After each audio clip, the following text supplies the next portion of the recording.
শুভ সকাল বন্ধুরা, তোমরা সবাই কেমন আছো? আশা করি তোমরা সবাই ভালো আছো, আমরাও ভালো আছি। সকাল সকাল ছেলেকে বললাম পুঁই শাক কাটতে। আমার বাড়ির সাইডে একটা পুঁই শাক গাছ লাগানো হয়েছিল, বেশ বাড়ির সামনের দিকেই। তো সেই পুঁই শাক গাছটার ডগাগুলো খুব সুন্দর নকনকিয়ে বেরিয়েছে, তাই বললাম নিয়ে আসতে। আর এরকম সার ছাড়া শাক পাতা খেতে বেশ ভালোই লাগে, তাও যদি বাড়ির হয় তাহলে তো আরও ভালো লাগে।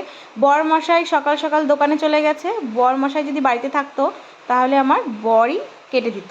যাই হোক, ছেলেকে বললাম কাটতে, তো ছেলের পুঁই শাক কাটার ধরন দেখো কীভাবে কাটছে, ও ঠিক করে কাটতেও পারছে না। যাই হোক, কেটে তো দিল। আর কেটে দেওয়ার পরে পুঁই শাকগুলো সুন্দর গুছিয়ে গাছিয়ে নিয়ে আসছে।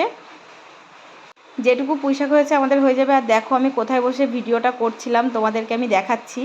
এই দেখো, আমি জানলাতে বসে বসে ভিডিওটা করছিলাম।